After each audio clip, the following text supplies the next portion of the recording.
উড়িষ্যার পুরীর জগন্নাথ মন্দির এটি শুধু একটি তীর্থ বললে কম বলা হবে। এটি একটি চিরন্তন শক্তির কেন্দ্রবিন্দু, একটি জীবন্ত ইতিহাস। এখানে তিন দেবতা ভগবান জগন্নাথ, বলভদ্র ও সুভদ্রা বিরাজ করেন। কিন্তু এর পেছনে আছে আরও একটি গোপন অধ্যায়, আরও এক গোপন দেবীর মূর্তি, যা আমাদের চোখের আড়ালে থাকলেও অনেকেরই অজানা।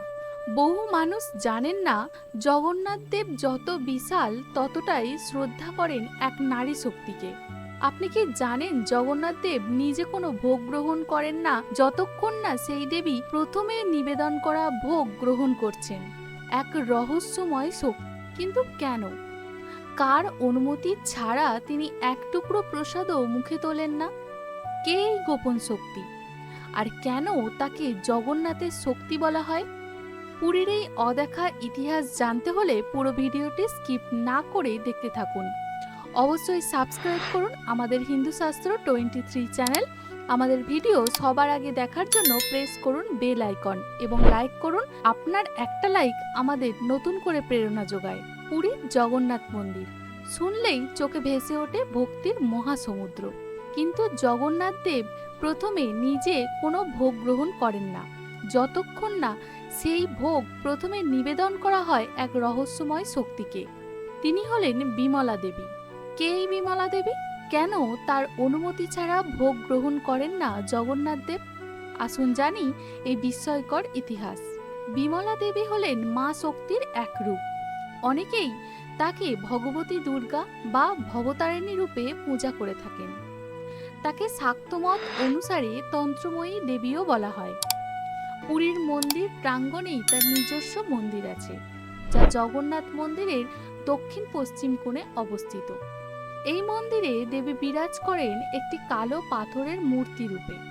তিনি বসে আছেন একটি পদ্মের উপর, হাতে খড়গ, ঢাল এবং অন্যান্য অস্ত্র, যা ইঙ্গিত দেয় তার শক্তি, সাহস এবং সর্বনাশিনী রূপের প্রতি। প্রতিদিন জগন্নাথ দেবকে যে 56 ভোগ নিবেদন করা হয় তা আগে দেওয়া হয় বিমলা দেবীর কাছে। প্রথমে সেই ভোগ মহাপ্রসাদ হয় বিমলা দেবীর মন্দিরে। তারপর তা আবার নিয়ে যাওয়া হয় জগন্নাথ, বলভদ্র ও সুভদ্রা দেবীর কাছে। এখানে এক গভীর দর্শন আছে। যত বড়ই ভগবান হন না কেন, তিনি নারী শক্তিকে সম্মান অবশ্যই করেন। তার অনুমতি ছাড়া কিছু গ্রহণ করেন না জগন্নাথ দেব। এটাই শাক্ত ও বৈষ্ণব মতের এক অপূর্ব সংমিশ্রণ, যা পুরীর জগন্নাথ ধামে যুগ যুগ ধরে প্রচলিত হয়ে আছে। স্কন্দ পুরাণে এবং কল্পচূড়ামণি তন্ত্রে বিমলা দেবীর উল্লেখ পাওয়া যায়। সেখানে বলা হয়েছে এই স্থান একসময় ছিল একটি তান্ত্রিক পীঠস্থান। এখানে দেবী সতীর নাভি পতিত হয়েছিল, ফলে এটি একটি সতীপীঠ হিসেবেই পরিচিত। তন্ত্রমতে শক্তি ছাড়া শিব কিছুই নন। তাই জগন্নাথ দেব যেহেতু বিশ্বনাথ বা শ্রীকৃষ্ণ রূপে বিরাজমান এখানে, তারও শক্তি বিমলা, যিনি শুদ্ধতা, ক্ষমা ও ভক্তির প্রতীক। প্রতিটি সতীপীঠেরই একটি করে ভৈরব থাকে, যে ভৈরব সেই মন্দির এবং দেবীকে সর্বদা রক্ষা করেন। বিমলা দেবীর এই সতীপীঠে ভৈরব নয়, ভৈরব রূপে বিরাজমান রয়েছেন জগন্নাথ দেব, যিনি রক্ষা করে চলেছেন বিমলা দেবীর মন্দির এবং বিমলা দেবীর শক্তিকে।